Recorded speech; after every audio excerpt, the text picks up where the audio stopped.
No princípio criou Deus os céus e a terra. A terra, porém, estava sem forma e vazia. Havia trevas sobre a face do abismo e o Espírito de Deus pairava por sobre as águas. Disse Deus: haja luz, e houve luz. Nas primeiras palavras da Bíblia Sagrada, toda a força e o propósito da criação. Em Gênesis está o começo de tudo, absolutamente tudo. O próprio Gênesis é um nome muito curioso, vem de uma tradução grega do Antigo Testamento, Gênesis, que significa origem. É sobre essa origem, sobre a nossa origem, a novela Gênesis, a nova superprodução da Record TV.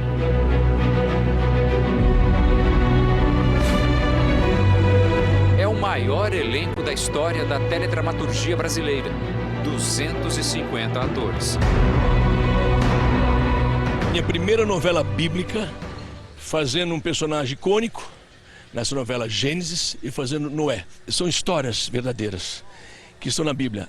Toda a nossa vida, a praticidade de a gente ter uma vida melhor com a gente e para com os outros, abaixo dos olhos de Deus, chama-se o Manual do Fabricante, é a Bíblia, está tudo ali.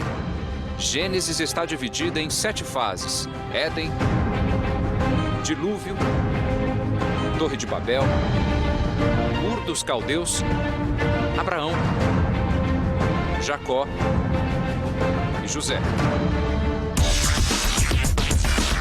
Uma superprodução realizada por uma grande equipe, centenas de profissionais por trás das câmeras.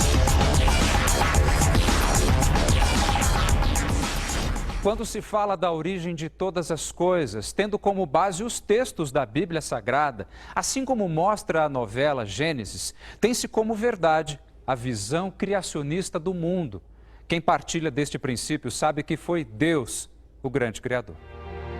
É o que defende a Sociedade Criacionista Brasileira. Fundada há quase 50 anos, a SCB chama constantemente a atenção para o fato de que a criação ocorreu sob um planejamento de Deus, e não como uma mera obra do acaso, como supõe o evolucionismo. Este é um vislumbre em qual entramos na planta da criação. Uma das evidências mais importantes da evolução é o registro fóssil. Se eu olho na base do registro fóssil, por exemplo, no caso dos invertebrados marinhos, eles surgiram praticamente todos com suas características próprias, com planos corporais distintos, e você não enxerga algum tipo de graduação de um para o outro, como se um tivesse vindo do outro, né? E você teria formas intermediárias entre um outro. Eles aparecem ali, cada um com sua característica. Nós podemos observar isso também no caso das aves, nós podemos observar isso também no caso das plantas, as plantas superiores, né, as plantas com flores. Nós podemos observar isso nos mamíferos. Isso não sou eu que estou falando, não. Os próprios paleontólogos reconhecem essas lacunas no registro fóssil, onde falta o gradualismo. A ciência também comprova elementos do criacionismo. O físico brasileiro, radicado nos Estados Unidos, Adalto Lourenço, faz parte de um grupo de pesquisadores de todo o mundo que reconhecem a verdade bíblica como sendo a narrativa definitiva para a criação. Na obra de Deus, exposta na Bíblia, o professor enxerga uma imensa aula de ciência. Gênesis capítulo 1, verso 2 diz o seguinte: que o Espírito de Deus pairava por sobre as águas. Isso significa que logo no início do universo haviam moléculas de água. Isso foi descoberto em 2012.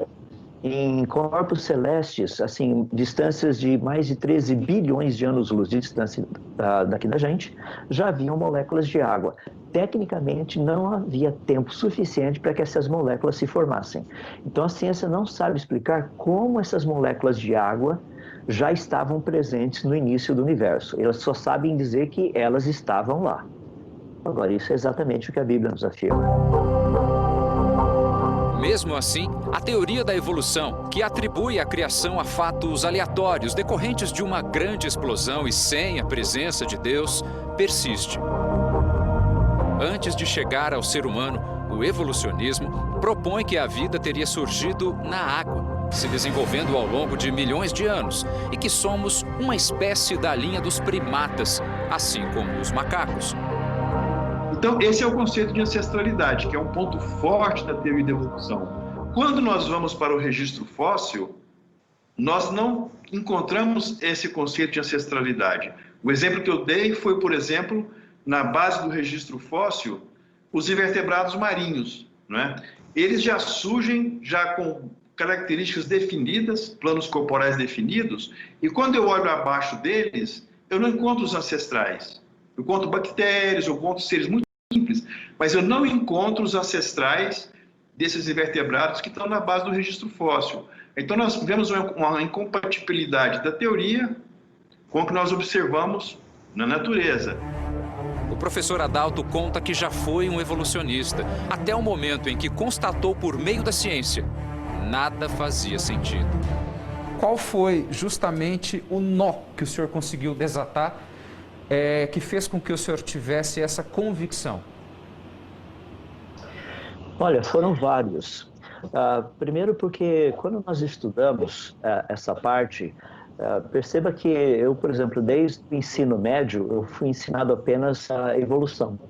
Então, a evolução, para mim, era algo assim muito natural. A ciência conhece isso, é algo que já está bem estabelecido. O meu castelinho de areia, nesse sentido, começou a ruir quando eu estive na Alemanha fazendo pesquisa no Max Planck Institute, e aquilo que eu achava que era realmente ciência sólida, na verdade, não era. Eram mais suposições, eram mais ideias. E foi ali onde eu comecei assim, um trabalho pesquisando. Eu já vinha de um trabalho pesquisando nisso, mas foi mais ou menos ali, em 92, por ali, onde eu cheguei a essa conclusão que a coisa não funciona. Os especialistas sugerem uma reflexão. A vida não surge de maneira espontânea. Em outras palavras, o dia que provarem que um avião com toda a sua complexidade pode ter surgido pelo acaso, eu começaria a trabalhar com a hipótese de que as aves também podem ter surgido sem um criador. Se você pegar, por exemplo, um prendedor de roupas, alguém acharia que esse prendedor de roupas teria surgido espontaneamente? A resposta é não faz sentido. Se você for numa praia, ver um castelo de areia, você acharia que o vento, a chuva, a maré teria produzido aquele castelo de areia? A resposta é não. Por quê? Porque nós sabemos que coisas complexas não surgem espontaneamente.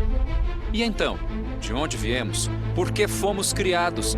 A superprodução bíblica Gênesis vai nos ajudar a entender aquilo que sempre quisemos saber. Cada detalhe foi milimetricamente arranjado a partir dos dados da época. E deixe-me dizer, de princípio, que não é objetivo daqueles que produziram a novela, que a escreveram, que esta seja uma substituta da leitura da Bíblia. Isso é importante ser pontuado. A novela não está aí para substituir a leitura da Bíblia, pelo contrário, para incentivar as pessoas, a uma vez assistindo a novela, conhecerem o livro original, no qual houve a inspiração para a novela. Fique ligado, Gênesis estreia dia 19, aqui na Record TV.